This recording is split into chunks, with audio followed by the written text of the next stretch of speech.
Welcome to the ESA Junior Faculty Webinar Series, and thank you all for joining us. As always, we'll have two 20-minute presentations. These will be followed by 5-minute discussions and a short Q&A at the end if we have time. We will have an after party for more questions at the end. And during the presentation, please feel free to submit your questions using Zoom's Q&A feature. Our first speaker today is Lu Dong. Lu obtained her PhD from the University of Nottingham in 2017. Then she visited Monash University for a year.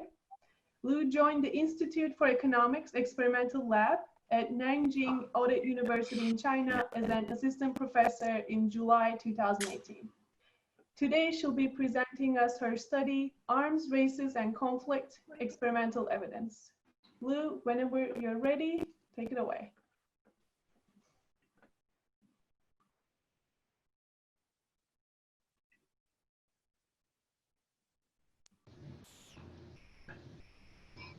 Hi, can you hear me? Yeah. Hello? Yeah, thanks. Sorry. Yeah. So hi everyone. I'm Lu. Well, it's freezed. I don't know what's. Yeah, so the internet. Hi everyone. Thanks for coming to my webinar. I'm Lu. I don't know why it is freezed. You mean the slides? Well, I mean myself. I can't. I see myself freezed in the screen. No. Okay, that's fine. Yeah. Yeah. Okay. So I'm from Nanjing Audit University. This is a collaborated work with Klaus Abing from Monash University in Australia and Lingbo Huang from Nanjing Audit University as well. So the topic is about arms race and conflict. Let's just start. Well, the starting point of this work is by a tweet from Donald Trump. He said that North Korea leader Kim Jong-un just stated that the nuclear button is on his desk at all time. Will someone from his depleted and food-starved regime please inform him that I too have a nuclear button, but it is much bigger and more powerful one than his, and my button works. Well, if you read the face value of this this quote, it actually is a very dangerous suggestion from someone who is the president of the United States. It actually suggested war. Now, war is perhaps a very distant memory from our generation, but it is a constant struggle through human evolution. So there is a theory called mutual assured destruction during the Cold War. And this says that the reason why this war doesn't happen is because we have sort of mutual assured destruction. So now this project is trying to see some underlying logic of this strategy and there are two effective, and how effective are these two factors that would lead to conflict.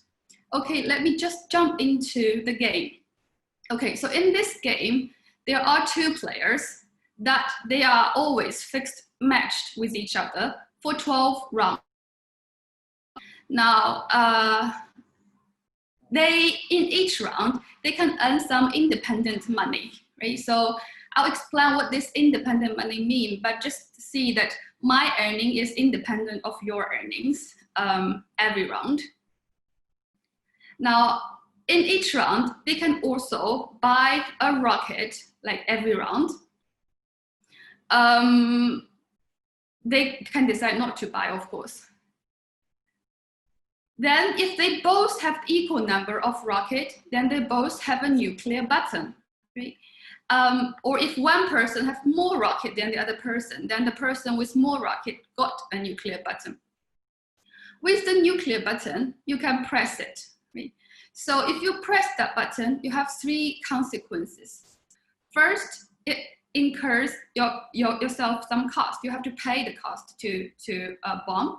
And second, you just bombed the current earnings of your adversary and also the 90% of earnings of the other person. So basically you ruin the other person for the whole experiment because you two are matched. Okay? And the last consequence is that after you bomb the other person, yourself cannot be bombed. The other person cannot bomb you. Okay, so that's the setting of the game. I'll explain more on how this is implemented in the experiment. So this is the screenshot subject C every round, right? They have to make 3 decisions every round.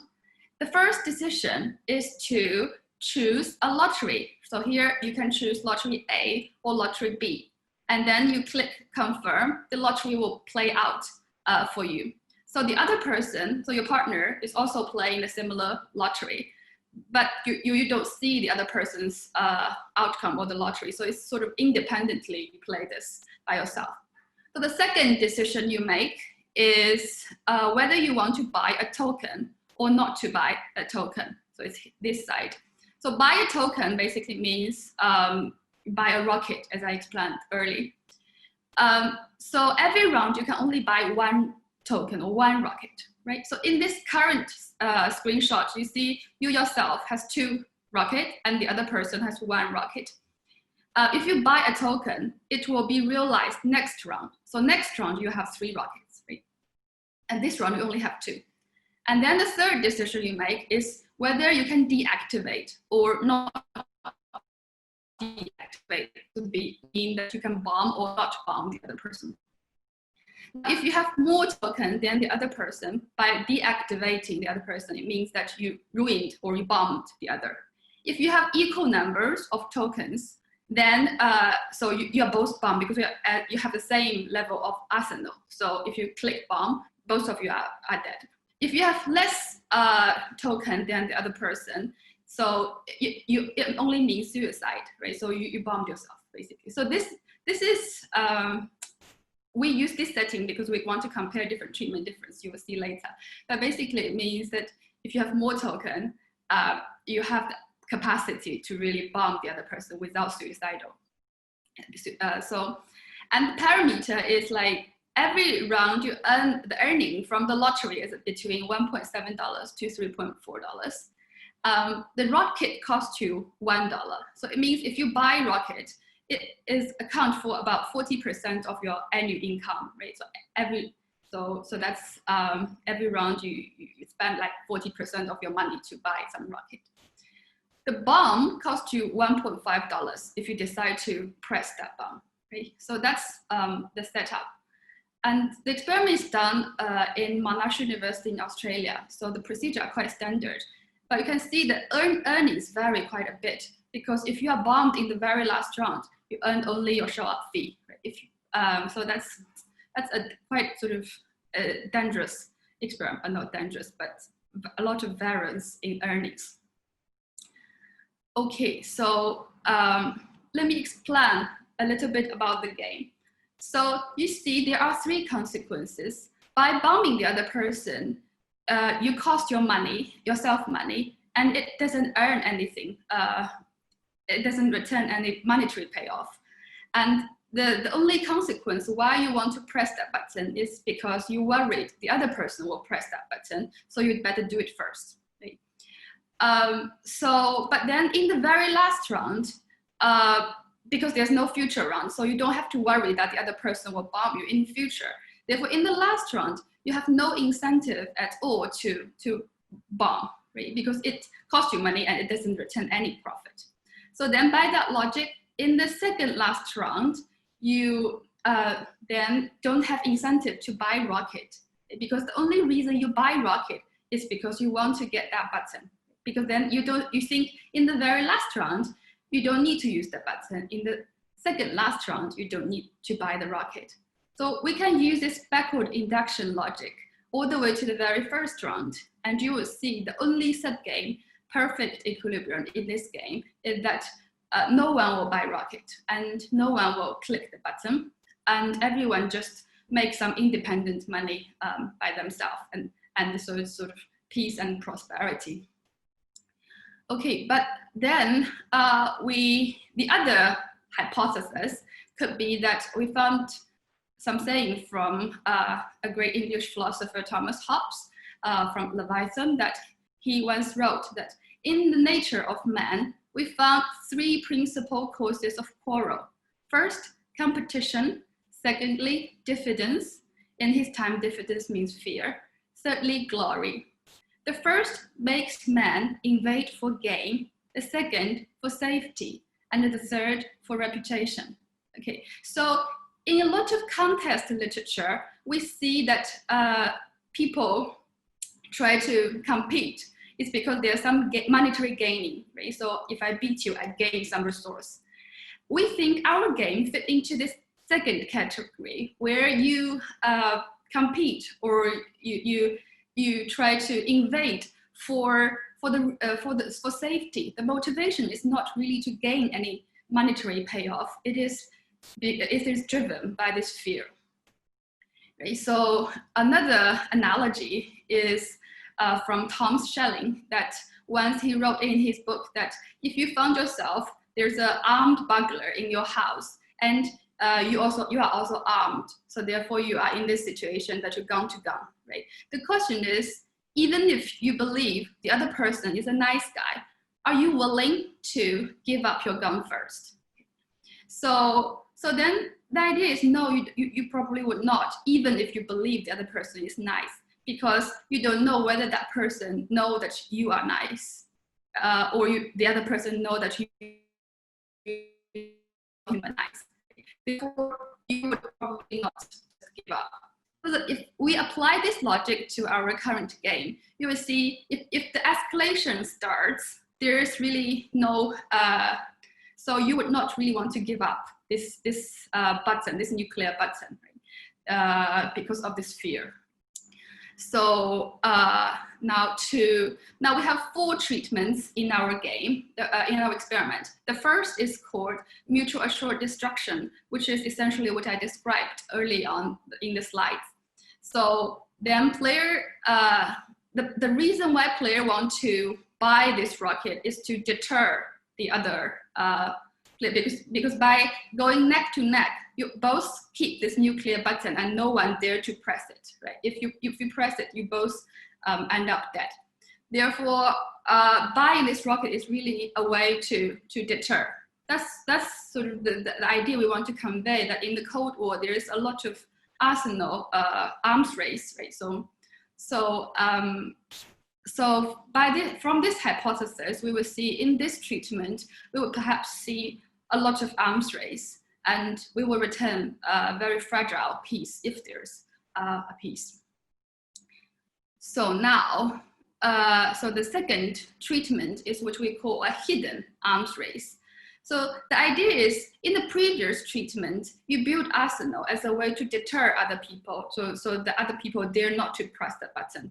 But what if your arsenal is hidden, right? So then the idea is the other person may dare not to press that button because they can't, they don't know how powerful you are. Then hidden maybe can serve as a way to reduce conflict. That's one of the reasons why we see lots of spy work, right, during Cold War. Right? So the spy try to find out how powerful the other person or the other country is. So in this treatment, we would expect less arms race and more peace because they dare not to press that button. And that's how we implemented it in the experiment, right? So you only see your own token, but you do not see the other person's token. So in the third treatment, then we see in the base treatment, if you go neck to neck, every round you buy rocket, then you will see that nobody dare to click the button because they always have this balance of power. Now, the third treatment, we say, how about we remove this balance of power? And we always, by endowing one player half a rocket at the very beginning. So one of the player had a head start. They have a half rocket advantage. So this creates asymmetry every round, right? So here, like you will have half a token, like as advantage player, but if you don't buy or the other person buy, then this advantage will be overturned. So the idea is if you create this asymmetry, this then ensure every round there's only one person have that button. Right? So you can't really deter the other person. So, so then the idea is, in this case, there will be lots of bomb because, without this balance of power. Right. So the last treatment is that we see a lot of pieces. There are some theories say that because of this global trade going on, now we want to build that in our experiment. We say we give you a reason to keep the other person alive by inducing some mutual benefit. How did we do that? So after the lottery, we then ask them to divide, so bargain over a pie of $7. So the maximum they can earn from the lottery is $3.4. And if they go into this bargaining stage, and then they split the pie in the middle, they earn $3.5. So this is more beneficial if to keep the other person alive, so then they can bargain. Right? That's how we implement this trade.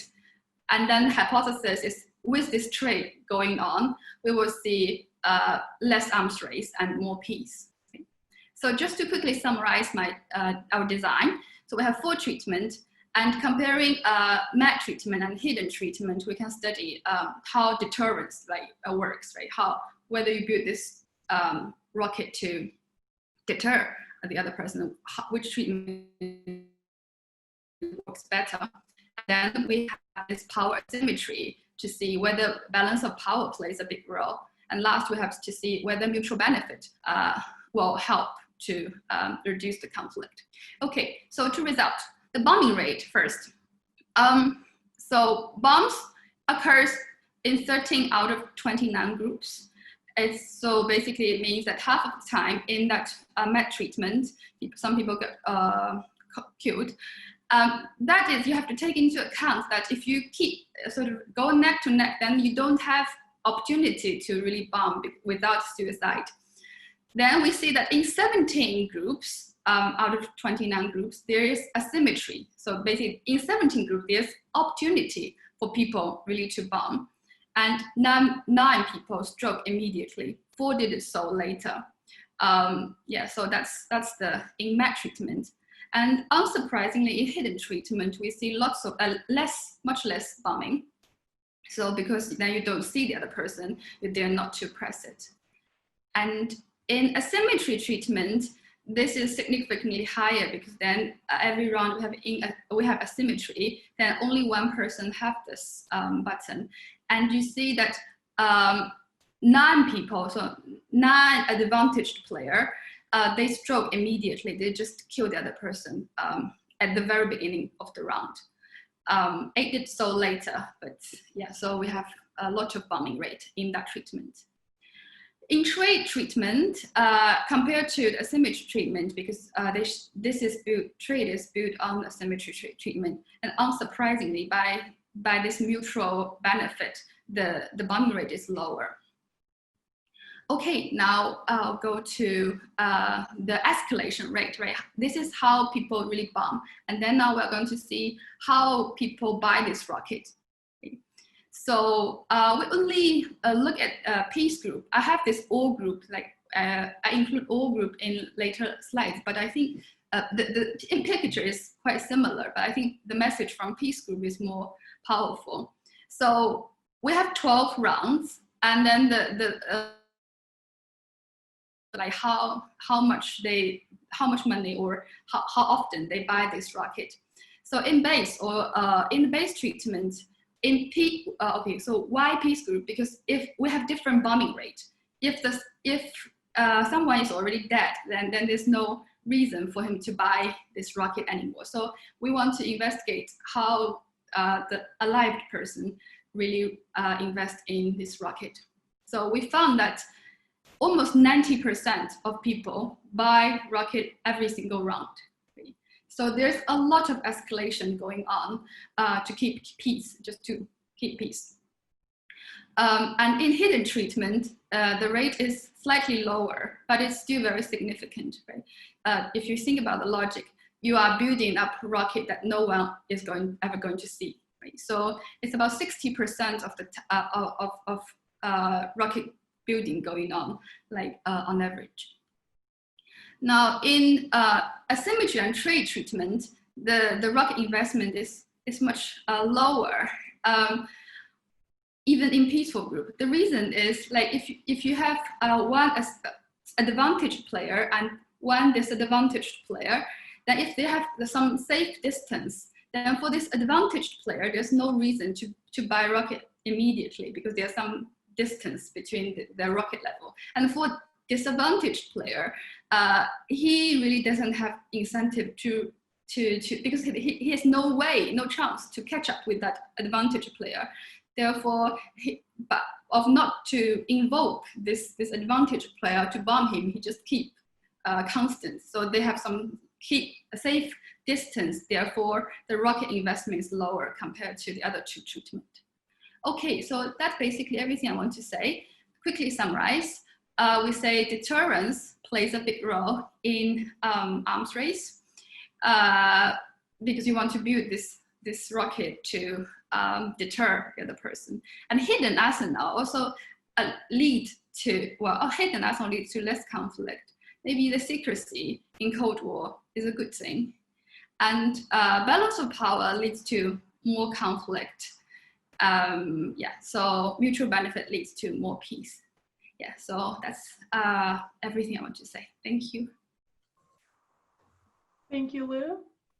Now we'll have Daniel Zizzo from University of Queensland to discuss this paper. Daniel.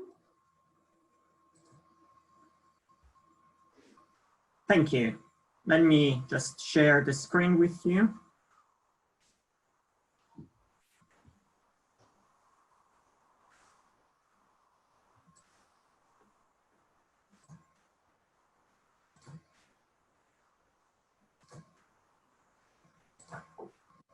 Okay, can you see my screen? I think there's yes, we can see it now. Okay, great. Okay, so I'm Nanjing Audit University of Queensland. This is a really interesting paper, and what really reminded me is of one of the great movies of all times, Dr. Strangelove, and How I Learned to Stop Worrying and Love the Bomb. Which was filmed at the time of the Cold War, and that really encapsulated the idea of mutually assured destruction in the most wonderful ways. And of course, at the time, there was very much an understanding of the game theoretical underpinnings of the mutually assured destruction doctrine. And really the way in which this was modeled was through the prisoner's dilemma. And there is a wonderful article by a political scientist in American Quarterly that discusses the game theory narrative and the prisoner's dilemma. So I guess one point there that I would make is that it probably is useful to think about how the experiment in this paper really relates and adds to the sort of basic mutual assured destruction paradigm as already encapsulated in prisoner's dilemma, and of course the tons of experiments and variants that have been done using the prisoner's dilemma. So there are, of course, the relationship with other literature. I'm not going to focus on that for reasons of time, but really the prisoner's dilemma reference, I think it's probably a relevant one. And so let's think then how really this paper, this experimental setting adds to the standard prisoner's dilemma paradigm. Well, I guess the primary reason, the thing that struck me the most is in the punishment technology that we have in this paper. This is really a terrible punishment technology, even relative to, say, a green trigger strategy used in repeated prisoner's dilemmas, as green trigger does not actually affect the past earnings. It only affects future earnings, present and future earnings. So that is clearly a key contribution of this paper, although I mean, obviously the efficiency of using punishment technology changes as the game progresses, and that's something that needs to be taken into account. Another dimension, of course, is that a bit like in pattern race games, there is this dynamic about being ahead or behind. And I think it's probably useful to relate to the pattern race literature in terms of the findings and in terms of the incentives. And also, of course, this information or lack of information about the rocket endowment of the other player. So things that are useful to understand more, perhaps. One other thing that changes to a priest's dilemma is the fact that there are cumulative earnings if you run from lotteries. Now, I will, Lou, I will send you the slide, afterwards. But this, I guess, is something that I feel probably needs to justify. It could probably be helpful to justify more because it's not present that clear what function those cumulative earnings are, but there are clearly potential confounds or additional noise that could be induced by having those cumulative earnings. Inequality aversion, income effects, etc., etc. And of course, the choice of lottery may be endogenous to what you do in terms of rockets. The other thing probably that that I would probably think about a bit more carefully is the interpretation of the trade treatment, because yes, there is a potential interpretation in terms of trade opportunities, but there are a number of other ways in which potentially the trade treatment could work. In psychology, there is a big literature about the contact hypothesis. So the way of reducing conflict is that I get to know you. It may also be that having a game of cooperation then induces more of a frame of cooperating, in the other type of interaction. And there are other things as well that may be worth considering. Although I don't particularly believe that income effects would be important, for example. But also how the future trade, how you think future trade, and what the implications of that are. So I guess that's probably something I would probably think about a bit more carefully in terms of interpretation. But overall, clearly, clearly on an insightful experiment. In terms of interpretation, maybe useful to think about what if we go beyond, the self-interested benchmark. What if people have competitive preferences? What if there is noise in behavior, QRE or otherwise? And perhaps for future research, maybe worthwhile thinking about controlling for beliefs, ambiguity, risk aversion, although of course you do have some risk tasks. So overall, an insightful experiment with some areas that perhaps you can think about a little further. Thank you. Thank you, Daniel. Lou, would you like to take a minute to respond? Yeah, I think as Daniel mentioned, this punishment function is like really harsh, right? So there's it's just a quick way. Well, basically, I agree with that. It's a particular feature of it that makes it a bit cruel in this game. Yeah, so it's sort of a first attempt to try to see how that cruel thing would work. And then we also, in terms of this trade, and yeah, definitely we have more we want to think about. Like, let's say, because in this trade treatment, I didn't mention that even if you have imbalance, like for example, I have a nuclear button and then it doesn't have a nuclear button. Now we go into this bargaining game. How are we going to divide this pie?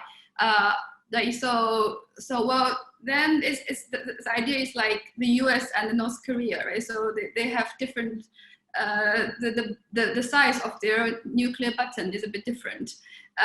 Then they go into the bargaining table, right? How they're really going to divide that pie with our experiment, we didn't find anything. So most of them, they just equally split. So we thought this treatment may be interesting for future investigation. Yeah, and beliefs, we didn't elucidate any beliefs, because we sort of just want to make it simple, and we don't want to say, what is your belief about the other person? We think, at least in this first attempt, we don't want to complicate things, right? So that's, yeah, thanks for keeping up so late for me. I know it's midnight. Yes, that's all I want to say. Thank you. Thank you. All right, so thanks, Lou, for the presentation, and Daniel for discussing. And it's my pleasure to introduce Simin He, our next speaker. So Simin got her PhD from the University of Amsterdam in 2017. She is currently an associate professor at the Shanghai University of Finance and Economics. So she works broadly on coordination and cooperation games. She's been prolific and published in JET, Management Science, Games and Economic Behavior, and so on. So without further ado, Simin, the floor is yours. You're muted. Thank you very much, Yan and Bilal and Yan, for organizing and giving me the opportunity. I'm very excited to present. Let me share my screen first. Can you guys see it? Well, is this good? And you can hear me well? Good. Okay. So, and thanks Ryan for being my discuss. I really look forward to your comments later. And this is one of the first few times I present this paper, so all comments are very welcome. And for the audience up there, I will be very happy. If you have some more questions, you can post on the Q&A. And my co-author Xunzhu is also here online. So he will try to, answer some of the questions if possible. So this title is real-time monitoring. Oh, I should set up my timer, sorry. Real-time monitoring in a public goods game. And I'm Simin He from Shanghai University of Finance Economics, and my co-author Xunzhu is from Fudan University, he's a postdoc there. So we all know that public goods games are very important in the study of economics, and there have been many experimental work showing that it is challenging to sustain cooperation in both one-shot and repeated public goods games. There are 2 survey papers out there. And in this paper, we aim to introduce a novel mechanism called incremental commitment in public goods game in a continuous time setup. And in order to fully understand why, if our mechanism is found effective, we also interested to compare it with 2 other mechanism with lower level of commitment, also under a continuous time setup. Wait, I can't. Yeah, and I will take some time to discuss a few related work on continuous time experiment. So this is a relatively new literature, and from what I know, one of the first papers is Friedman and Oprea 2012. They investigated continuous prisoner dilemma and found that people cooperate more in this continuous PD game than standard ones. And so for continuous game, the point is that people can change their strategies over a time span, and all of the payoffs accumulated over time. So every second count for their final payoffs. So the payoffs accumulated. And later on, in 2 years later, they further investigated a paper, continuous public goods game, and they actually found that people fail to cooperate more in continuous PGG compared to the standard one, unless you add communication on top of it. There are also a few papers on continuous time minimum effort games, where Leng 2018 and Avoyan Romas 2020. They found that people coordinate more in Pareto optimal outcomes in continuous minimum effort games, and also in games with continuous time pre-game interactions. And in this paper, our mechanism gonna be continuous time setup, but not continuous games. So our payoffs will not be accumulated. So here is our game. So the baseline game is there are 4 players, each decides how to allocate 20 points in a private account or a public account. And the payoff functions are as follows. As you can see, the parameter in front of the total public account is 0.4. So this is a very standard one. I will not spend more time on this. And now I'm gonna stress our main mechanism called incremental commitment. So here, as I said, it's not a continuous game, but a continuous time setup where subjects have, people have 1 minute continuous time game stage to play this public good game. And each player's contribution increases from the minimum level 0 to the maximum level 20 in a continuous time, in a continuous time span. And this is exogenous. So basically you can imagine there's an exogenous clock that forces the contribution from increases from 0 to 20 for all players in this game. And what players can do is they can simply choose when to stop from increasing their contribution. The later one chooses to stop, then the higher the contribution is. And when one stops, the stopping action and also their contribution level when they stop will be perfectly observed by their group members in real time. By real time, we mean the moment I push the stop button, the other 3 players will say it like immediately. I mean, maybe constrained by the computer, but basically very immediately, but they might have some reaction time, which I will introduce later. And each player's contribution is determined by their stopping time. So this is how the game is played. And as I said, we are also interested in, suppose this mechanism will work out and to be effective. And we also want to know what if the commitment level is lower? What if when the commitment level is lower and also in continuous setup, contribution can also remain high. So then we also investigate 2 other mechanisms where commitment level is kept to be lower. So the first treatment mechanism is chip talk. In this setup, their subjects also have 1 minute continuous time pre-game interaction. So each player can announce within this minute to announce their intended action at any time, and they can also update their intended actions for as many times as they want, as long as they can do it in this 1 minute. And their most updated announcements will be observed by their group member also in real time. So, every time I update my intended action, people will say that immediately. And when this minute is over, because it's chip talk, so participants can actually choose non-binding actions in their game state. So this is completely chip talk, and where you can talk as much as you want by sending intended actions.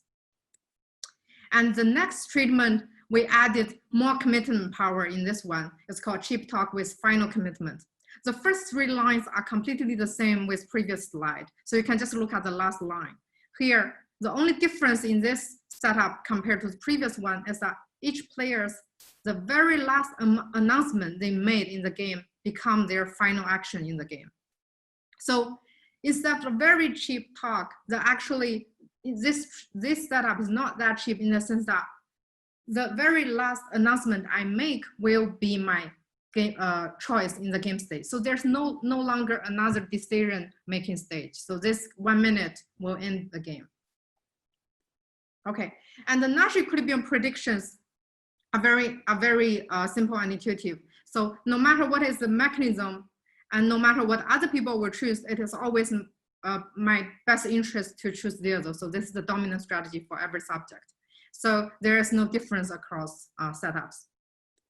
And here I'm gonna introduce our important predictions made by epsilon equilibrium with standard preference in our main setup. So epsilon equilibrium is a different concept compared to Nash equilibrium. And the major difference is that in epsilon equilibrium, one's strategy not necessarily given other people's strategy. One's own strategy not necessarily gave the very highest payoff, but gave a very high payoff that is close enough to the highest payoff. And the difference should be smaller than epsilon, which should be sufficiently small but arbitrary. So this is so basically epsilon equilibrium should be a same or larger set compared to a Nash equilibrium. So it's not a equilibrium refinement. And here we found that the epsilon equilibrium look like following. So one player chooses to stop immediately at the very beginning of this 1 minute. So basically he leaves and decides to free ride on the other people. And the other 3 players, they use the near dominant cutoff strategies. By near dominant, it is still related to epsilon equilibrium. So So it's not the dominant strategy as defined by Nash equilibrium, but a dominant strategy as defined by absolute equilibrium in the sense that you can forego at most epsilon payoff. So this is a strategy. If a second player stops at any time, so already one player already leaves the game. And if another player leaves the game, then I will follow immediately. Otherwise, I will stay in the game till the end. So all the three players will use this identical near dominant cutoff strategy, which means if none of them will stop and then the first player stop, the other three will stay till the end. So this is there's very much a high level of asymmetry here in the sense the first player will be a free rider and the three other players will stay till the end and contribute everything. The intuition of this strategy is that for the first player, he has strong incentive to free ride because the other player will stay in. So there's no problem, he will do that. And for the other three players, because of the strategy is this, so I know that if I leave, the other two will follow. So then I do a simple math and figure out that if I stay, my reward parameter will be 3 times 0.4, so 1.2. That is larger than the one which is my personal private account reward. So it actually is motivated to stay in, and all the three players will do that. So here I don't consider any other social preference or inequality aversion. So this asymmetry stays in this equilibrium. I want to mention briefly that there are actually more equilibrium, absolute equilibrium, in which people don't use this near dominant cutoff strategy. That is, the first player stops in the beginning and the other three, as long as they use very similar cutoff strategies at time S. So they, instead of staying till the very end of the game, they can also say leave at 30 seconds together. So that can also be absolute equilibrium. But I'm gonna focus on this near dominant one because this is near dominant and the other is not. So then you might easily wonder, well, this actually easy to sustain because the first player free rides a lot on the other three player. So the natural question to ask next is, what if you add inequality aversion to this equilibrium? Then we have such absolute equilibrium, also with near dominant cutoff strategy. That is, all the 4 players, they will stay in this game till the end unless any of the players stops at any time. They will follow. So basically the four players will stay and not push the stop button. But if any of them push the stop button, the other 3 will, by observing that, they will follow immediately. And there are also absolute equilibrium where they leave at earlier time, but only this one is near dominant. So the intuition of using absolute equilibrium in such a game, in a continuous setup, is very intuitive. The reason is that in Nash equilibrium, you really have given other strategy, you really have to choose the strategy that gives the highest payoff. But with absolute equilibrium, if I leave right after observing my team, another group member already left, then I lose a little bit of payoff because I have reaction time. So I will lose some payoff by following him instead of being before him or at the same time leaving. So therefore, if I'm okay with losing this small amount of payoff, this can be equilibrium. Therefore, this can only in this setup exist because this is a continuous time setup. Okay, I hope this is clear.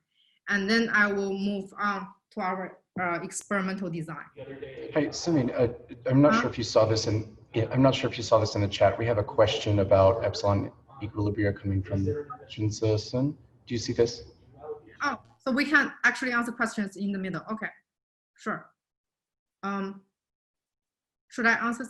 Okay, there's a question. Sure, I can read it for you if you aren't able to read it. It's more of a. There were also use nearly optimal cutoff strategy under standard. No, because if 4 players all use this optimal cutoff strategies under standard, you mean standard preference, right? Junze, I think. Well, I think it means standard preference. Then no, because then always one player has incentive to leave earlier than others, so that he can free ride because he knows the other 3 will stay. If I understand his question, right? Okay. So that'll just depend on the MPCR, right? That will depend on the MPCR. what is the Well, the marginal per capita return. It's okay. I'll bring it up later.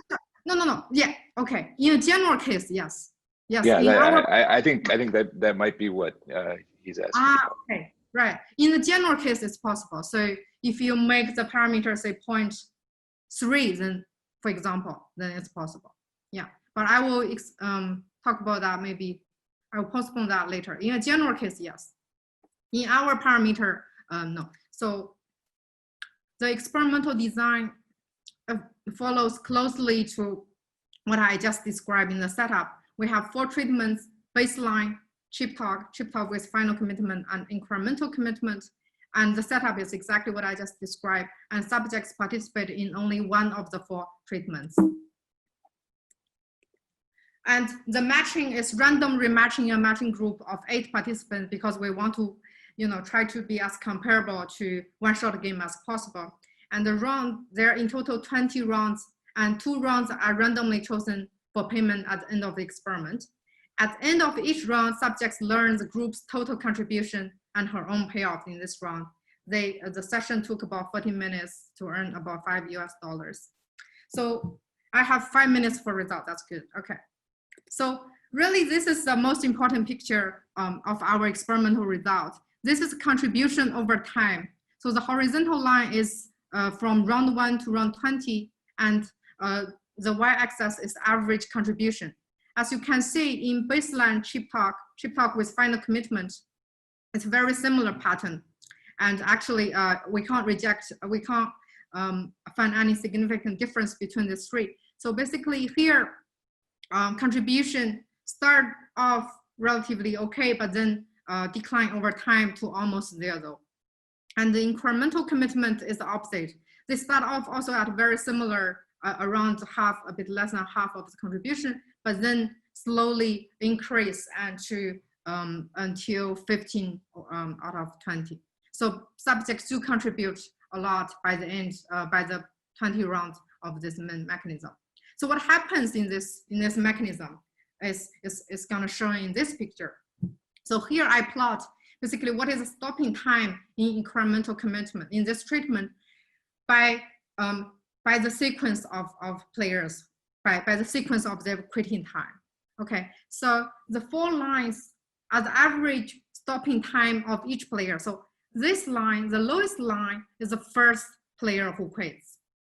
In this case, you can see from period 1 to 20, in period 1, the first player stops around 15 seconds out of 16. Okay, so about 1/4 of the overall time span. And you can see that the other 3 players follow quite closely.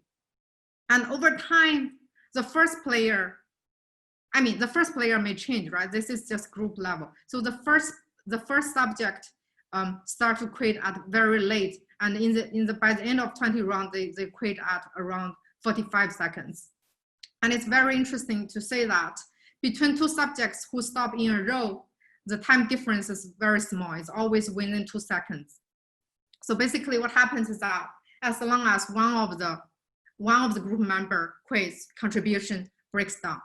Okay, and this result seems to be mostly consistent with our prediction of absolute equilibrium with inequality aversion. So it seems that subjects have sufficient amount of inequality aversion such that they won't allow this one free rider according to our standard preference prediction, and they will follow if one subject already stops.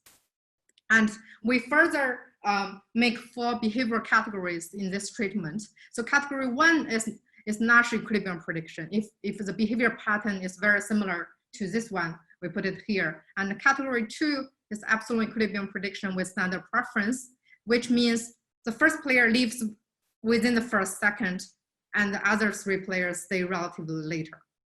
And category 3 is absolute equilibrium prediction with sufficient inequality aversion, that is the 4 players leave at very similar time. And the last category is none of the above, if behavior pattern doesn't fit to any of this. As you can see, about 60%, so the highest proportion is the category 3. So about 60% of the case, of the group case, belong to this absolute equilibrium prediction with sufficient inequality aversion. And here you can see that the quitting time of the first player is very late. It's 50 seconds on average. And then the other player quit. The other quitting time of other players is very similar. And therefore, in this category, the contribution is as high as almost 17. And in other cases, it's much lower. So basically, it seems that this near dominant, I mean, it's not that they stay till the very end. They do leave 10 seconds below on average, but it seems that they do find such a strategies, the near dominant cutoff strategies, intuitive enough. So they do stay till quite the end. So if I still have 1 minute, so I'm gonna also compare treatment, chip talk, and chip talk with final commitment. Because the point we do this here is to say that maybe a continuous time setup, even with chip talk or with some level of final commitment, people can already achieve some contribution, but actually they don't, right? So what we found out is that we plot, in this figure, we plot the dashed line is their last announcement. That is not final decision. Okay, so basically these are the last chip talk they make. And these are the actual decisions they make. And the red line is the chip talk treatment, and the blue line is chip talk with final commitment. You can see that it's very similar what is happening here. In both treatments, people make high chip talk announcements, but deviate to a lower level. But if you notice, the deviation level seems to be different in these two treatments. So basically the difference in different tests show that people deviate much more in the chip talk treatment. So here the difference between the two red lines are larger than the difference between the blue lines. So this is evidence that actually even the very end final commitment still has commitment power. People do deviate less there. Okay, so this is basically what we found in chip talk and INSEE and CFC. Okay, my time's up. I'm finished. So yeah, so the conclusion is basically summarizing of what I just discussed. So we found that this mechanism is very effective in improving cooperation, and it seems to be mostly consistent with epsilon equilibrium with strong inequality diversion. All right, thank you for listening. Okay. Yeah. Thanks, Simin. Yeah, so we're going to move on. You have to unshare. Stop share. Good. Okay, so our discussant is Ryan Oprea from UC Santa Barbara. Okay, thanks. I enjoyed reading the paper and I enjoyed the talk. I have two classes of comments. These are mostly, I think they'll mostly end up being ideas for follow-up research, driven by questions I had while reading the paper. You can think of, I'm going to group my comments into two questions about mechanism. One, a question about the behavioral mechanism, and the other is about the mechanism design questions that are raised by this. So two mechanisms. On the behavioral mechanism, the experiment is designed to sort of explain the relationship between something like a standard public goods game, which is, I think, the baseline treatment, and your incremental commitment mechanism.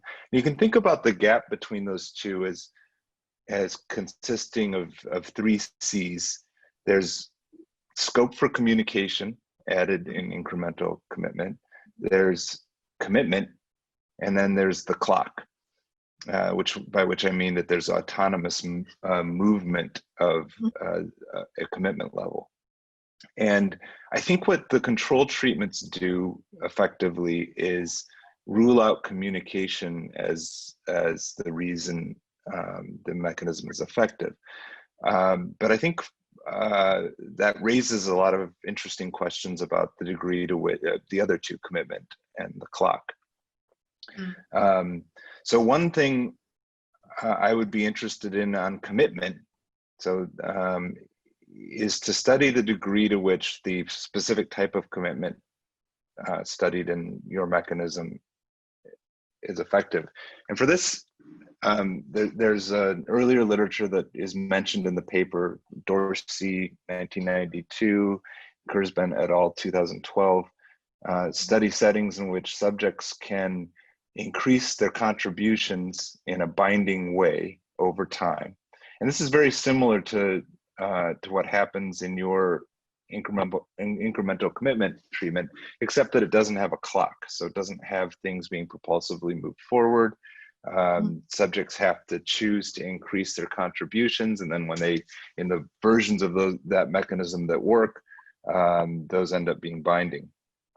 How much work is the clock doing here? That seems like an obvious mechanism question.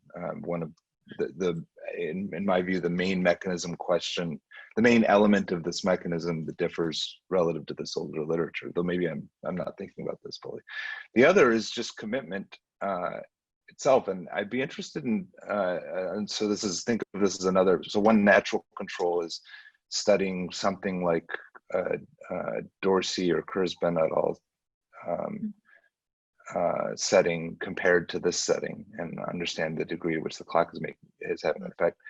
The other is you could imagine studying settings in which people are allowed to change their contributions at any point, so it ends up being continuous time, much like your mechanism.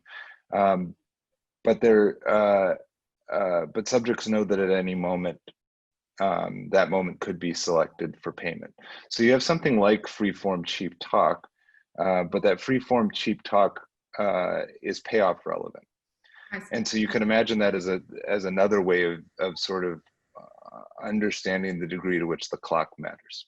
Okay, so those are two other spaces of natural controls for understanding the mechanism. One is, to what degree are people moving their thresholds themselves, and to what degree is the fact that that any threshold is moving in a non-binding way driving the results. Okay, so those are my comments about things I would like to see to understand the behavioral mechanism. On the mechanism design problem, one of the interesting things about this setting and a lot of continuous time settings that a lot of the sort of work explaining what happens in continuous time is wrapped up around epsilon equilibrium. Now you can imagine doing a version of your mechanism, and this follows on something that I did in a paper with Evan Calford in 2017. You could imagine doing a version of your mechanism in which, at the moment when somebody exits, somebody chooses to stop contributing, the clock pauses. This is something we call a freeze time mechanism. The clock pauses, and everybody has a chance, has 5 seconds to decide to stop contributing. Okay, now doing this, I think, would cause what are now epsilon equilibria to become Nash equilibria, and right. And by doing that, you'd essentially make the problem more robust. I think you'd cause a more robust version of the same mechanism because it wouldn't rely on people deviating from best response. So, if I were going to try to roll this out in the real world, I might consider doing that as a more robust version of the same mechanism. And this really raises the idea that continuous time may not be what's important about this mechanism. You could imagine doing a version of this as a clock with discrete values and this freeze time mechanism where when somebody decides to exit, everything pauses, everybody can drop out. And I think you would get the exact same types of results. So I think that the results might point to a more general class of mechanisms that could be deployed maybe more easily. I like the continuous time clock. I like the Dutch auction-like character of it. I think it makes things move fast. But I think it's pointing to something more general about how you can get people to reveal contributions. The final point is, rolling off of that, is that you can think of this as a way of doing a strategy method. This is what you're doing is kind of like a strategy method, but it's made cognitively tractable by using a clock. and so you could imagine giving somebody a gigantic spreadsheet to fill out all the contingencies in which they're willing to contribute. And this is a nice, easy way to do that sort of strategy method.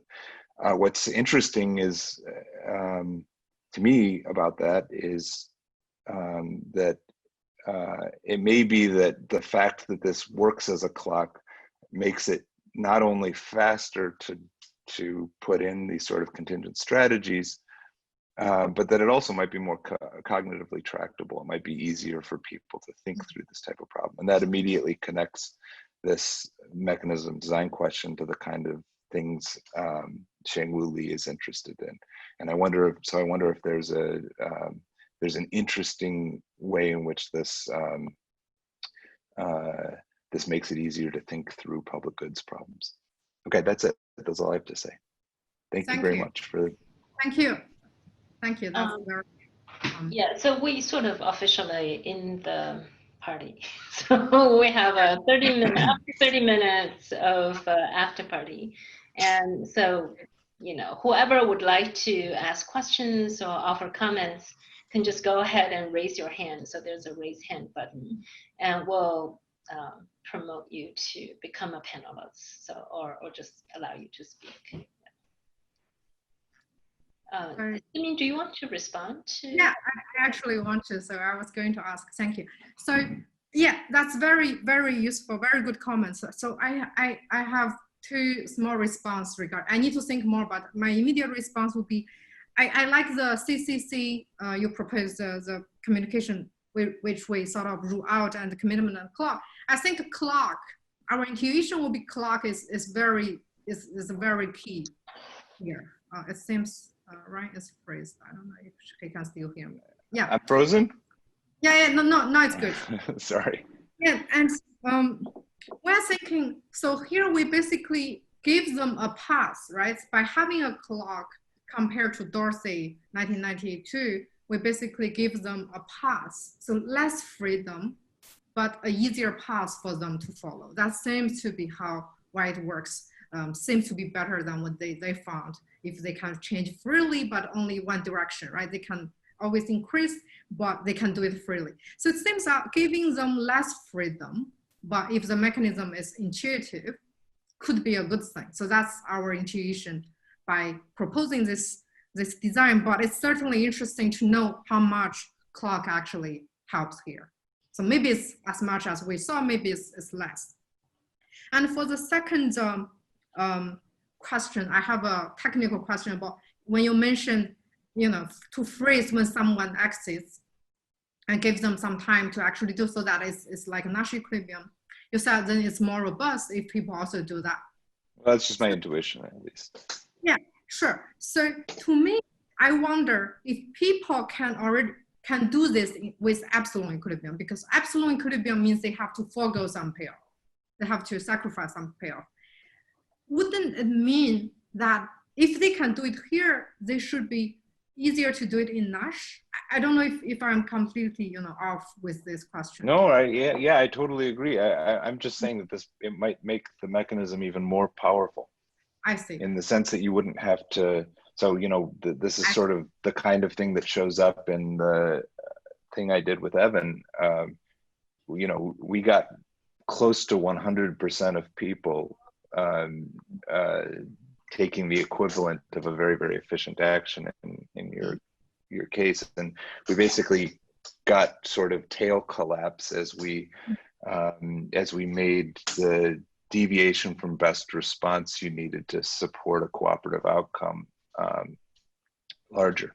And so, you know, my thought is a very cheap and easy small change to the mechanism could make it 100% efficient, maybe. Okay, now it's clear. Then I understand what do you mean by more robust. I thought it's actually more difficult. Yeah, now I see it. Thanks. Yeah, cool. Then I really, yeah, I like this proposal.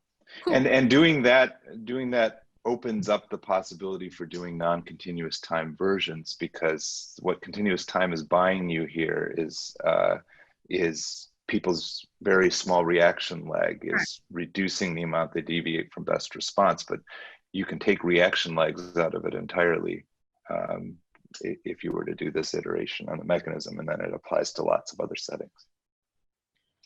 Yeah, so Mallory has a question. Mallory, you can, if you unmute yourself, you can, yeah, okay, good. Okay, so thanks. I have a question and I guess a comment for Lou. So my question is kind of thinking about how groups that end up bombing each other versus groups that end up not bombing each other, how they have differences in buildup. And you said that they're fairly similar. You showed us only the peaceful ones. You said they're fairly similar.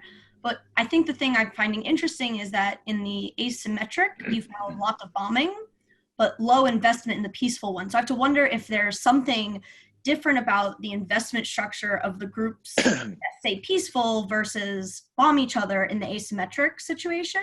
So I just thought that was interesting. It would be interesting to know more about. And then the second thing is a comment that I doubt you could do for this paper, but maybe for a next paper. You were talking a lot about how, you know, in the Cold War, there's a lot of spies, but there's also like a lot of misinformation. And there's a lot of investment in gaining information. So I have to wonder if in the structure, you could investigate, you know, how much people would lie about how much they've invested, right? So like if you give people an option to cheap talk and say, oh yeah, I've invested in, you know, 17 bombs or 17 tokens or whatever, you know, do people believe it? Does that impact how the game goes if they bomb each other? And also maybe, you know, can I spend some of my money to find out how much the other people actually have? So those were just the things I was thinking about. So thanks for a really interesting presentation. Yeah, thanks, Mallory. So yeah, so for the first question, you said that if there's a difference between for all group and asymmetry, if I remember, sorry, all group or peaceful group, for the asymmetry treatment, so the half rocket treatment, if I remember, the difference like is small, especially in the later round. There's not really investment in rocket because first, some people are already dead because they are 70% of our bombing. So then it's second is as I mentioned, once you reach this safe distance, then there's no reason to buy. So in later rounds, it's just they keep stable. They're just not buying. So either in the full set of the data or only peaceful group, they are quite similar. And second, I think it's really interesting that you said that you can.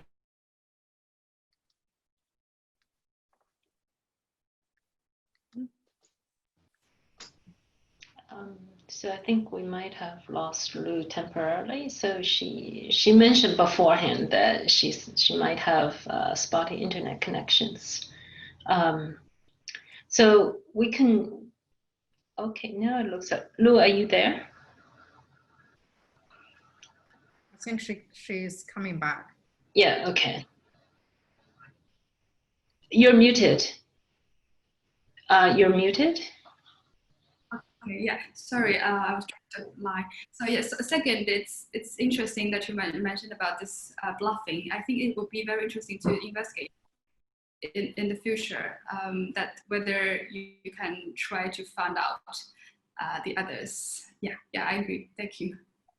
Yeah, I just think it'd be really interesting to understand how, like, the investment strategies leading up to bombing might differ or are exactly the same as the investment strategies leading up to peace.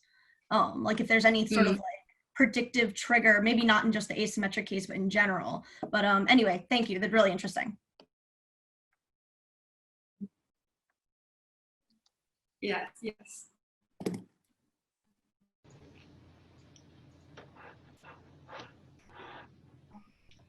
All right, so any other questions from the audience, from the participants?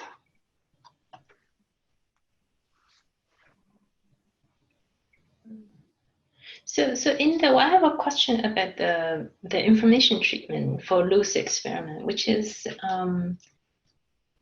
if I remember correctly, there's a case where you don't know the other person's. You don't see the other person's realization, how much they have, how much bombs they have, so should I understand it as that there's no prior either? So there's no, you didn't induce prior belief.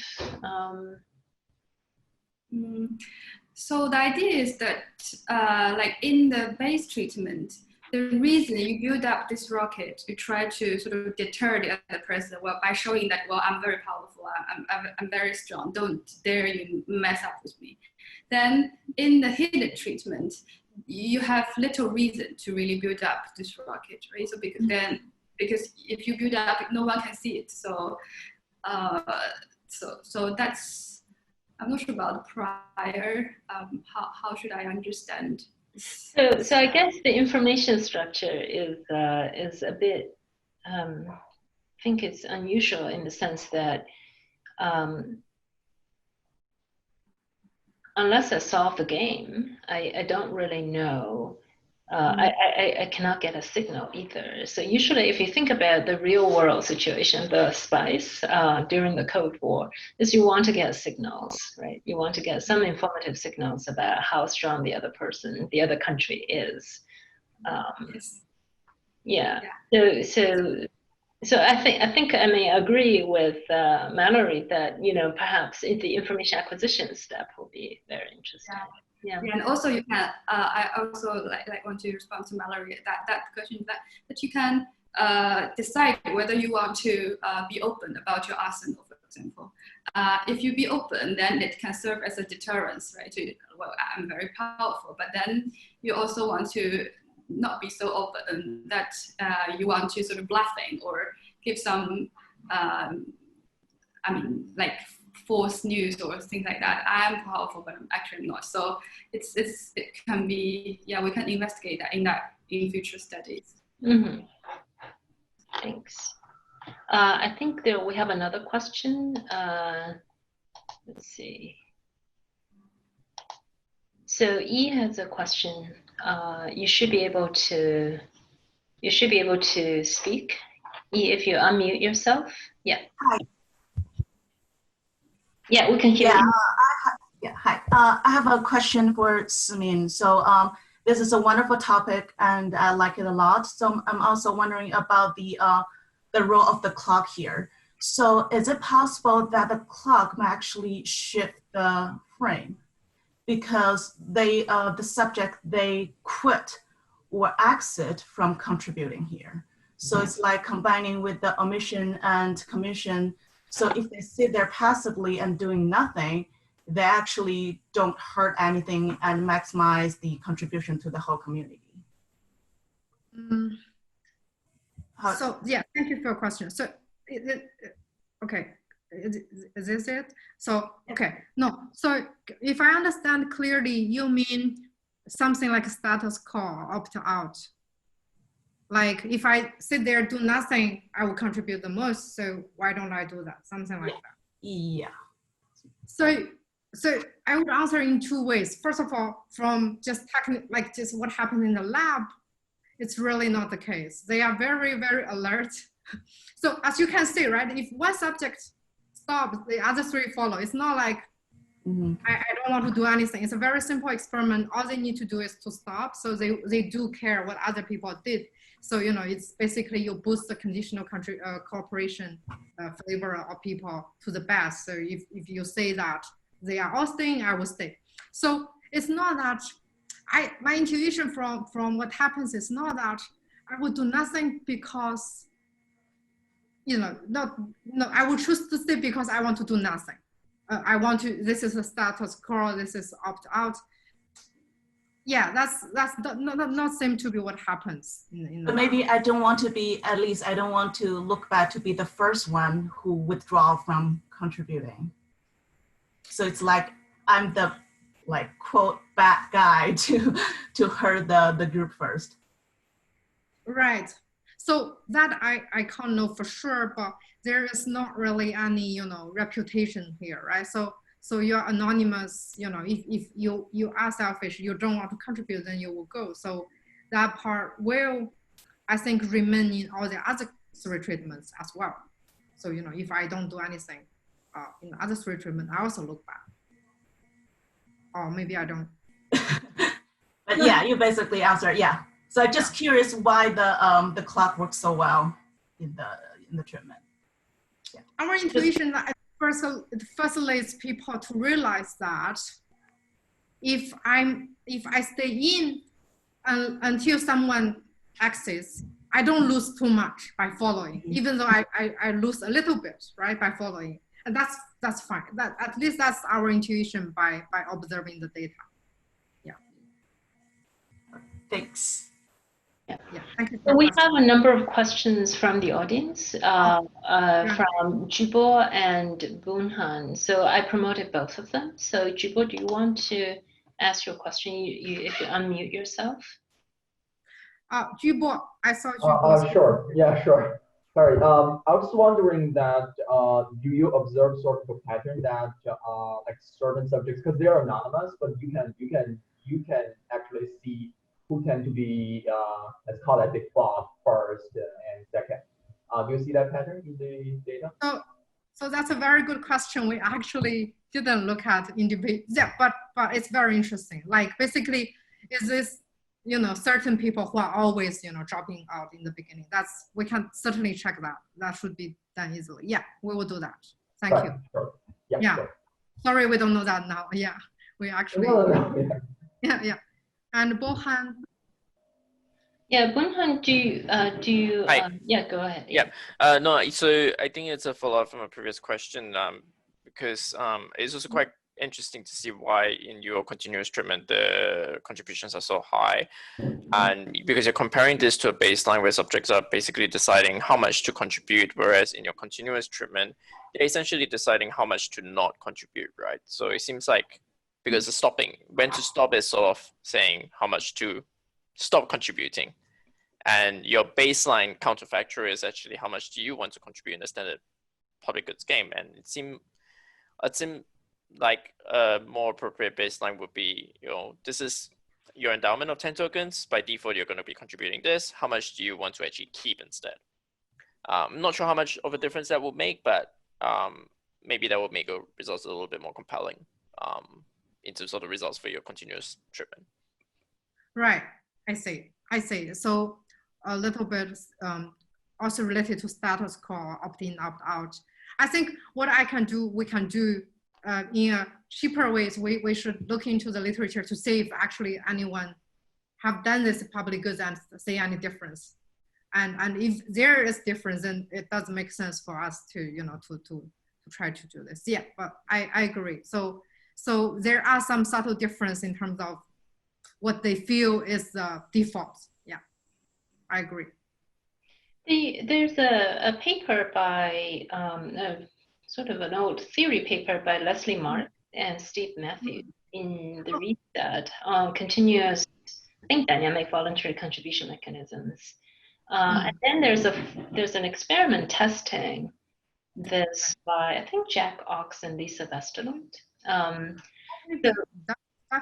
So it's very much, so it's like the NPR fundraising campaign. So you have, 10 minutes and they have to reach a certain, so there's a goal, right? So, but they don't really have refunds or anything. So they have a goal and, they have a 10-minute time period or half an hour time period where they say, please contribute. And so is this, I'm just wondering in terms of thinking about the theoretical framework, is it similar to the Marks and Matthews framework?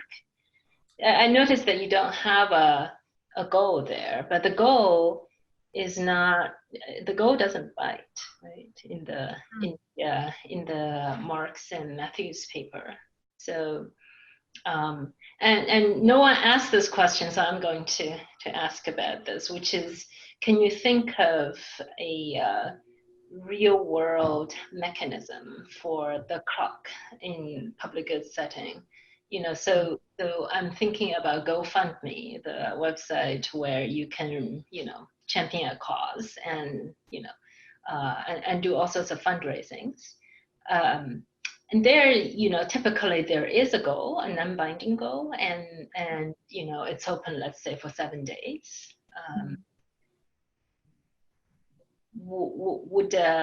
There's no clock, but it is a continuous time framework. I see. Yeah. So I guess, Ryan, can you comment on that, on the sort of the online fundraising platforms, which is, you know, by default a continuous time framework? Well, the problem with those is so the way it's framed. I mean, the relationship with this paper, I think, is that the default here is that you're contributing. Yeah. Okay. And you're dropping out. So. Right. So the population there is endogenous, right? On these online platforms, people get informed and you can opt in and contribute. Yeah. So 4 people are exogenously grouped, or 8 people, and then you opt out. So maybe it's the. Yeah, I don't know. I think that's the difference, and I think it probably matters. I think there's one more difference. I see online experiments or online donation platforms as more of a sequential giving. Instead of simultaneous, you observe how much has been already given. So I think it's more of a sequential versus simultaneous comparison. Okay. To me, at least. I think that makes sense. Yeah. So, but that's from the designer's perspective, that's a choice, right? So the designer can decide to withhold the barometer, the you know, how much has been raised, who gave how much.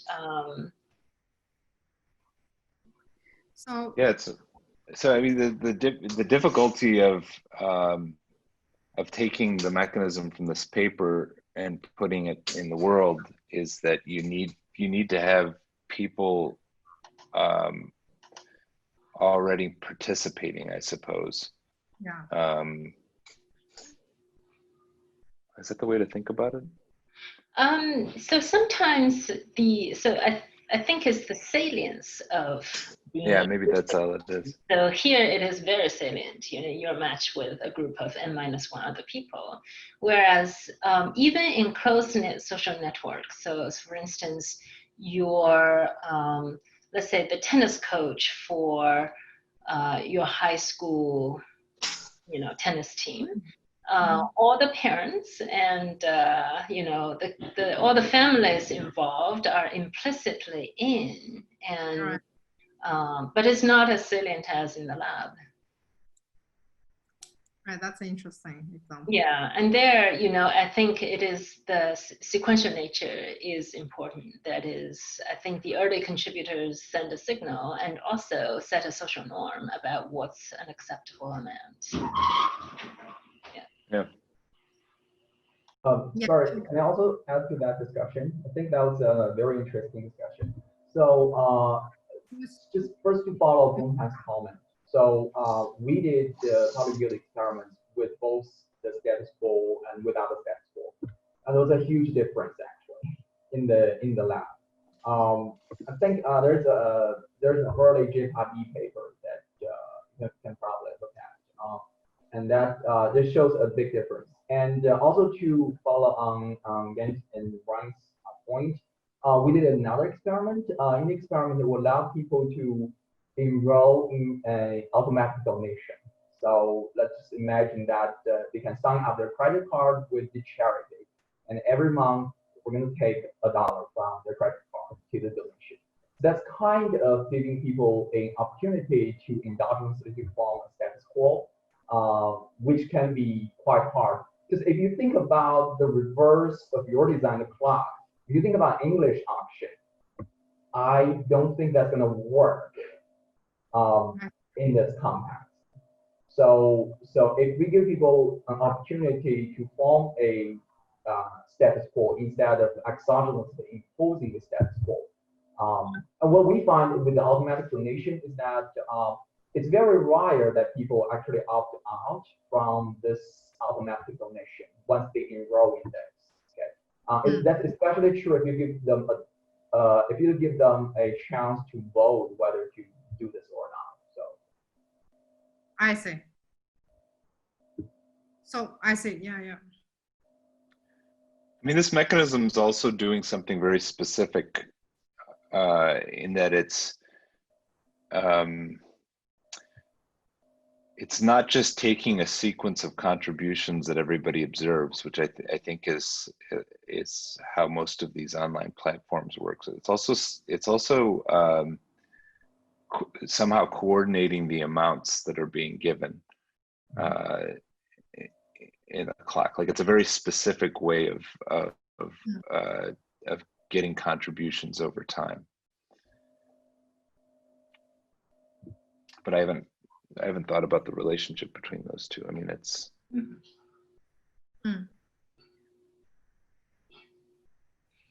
like if you had run this experiment and you'd started a clock and you'd given someone some other task that they could be doing, and they could just sort of decide when they were going to, I guess the idea is that at the first moment they'd say, okay, I'm in. So you'd get self-selection into the mechanism saying, I'm willing to give epsilon. And then you start ratcheting it up. What would a real world version of that look like? I mean, you'd sort of, in order to even, to start people on commitment in the clock, you'd have to first get selection into the mechanism. So you'd have to get a bunch of people saying, I'm willing. I mean, maybe this would be an effective thing to do in some cases. How many people are willing to pay 1 penny for this public good? And then you get lots of people to get online because it's only 1 penny, and we'll send you a text to your phone. When it increments, it's going to increment every day. I mean, maybe this would be a neat way of getting people into public goods that they would otherwise not be very tempted to self-select into. Yeah, I mean, there are lots of, I think lots of interesting directions to go if you start to think about what people do in the real world. On the microfinance platform on Kiva, there is a public goods nature in the sense that, you know, the loans you make are interest-free from the lender's perspective. So there is a mechanism which is in beta mode now, where you if you can get 15 people to pledge for you, then you can go public. So you can waive the credit checking phase, which is very time consuming. So if you have 15 friends and relatives who says, you know, I'm willing to give $25 to Ryan's cause, then Ryan's cause, you know, if he needs $10,000, then, you know, our commitment together with Ryan gets posted. And then within a month, you know, other people can join. So it is still an endogenous participation phase. And then a natural interpretation of your setting is the decision is opting out rather than opting in. Yeah, which is neat. I mean, the positive side of the opting out is that it seems like it makes it more natural to, you know, I can imagine there being public goods where the, you know, the email I get, the pitch I get is, would you like to pay 25 cents to this public good? We're going to be ratcheting it up, make it very easy for you to press a button when it's more than you want to give. Right. It has a kind of flavor of 30-day free trial memberships where, you know, we'll start making you pay only later on just to draw people in, and then everybody forgets to not pay. You're putting your credit card information and you can opt out later. Yeah. I mean, has anybody ever tried something like that for funding sites? Like, you could imagine that being very effective and leading to a lot of very upset people. Right, yeah. Okay, so last call. I think we're out of time, but thank you so much for our presenters, to Lu and Simin, and also to our discussants. Daniel left after his discussion because it's quite late, and Ryan got up very early. Kudos to everyone. So thanks, and we're on again next week, next Wednesday. All right. Thanks, everyone. Bye. Thanks. Bye. Bye. Bye.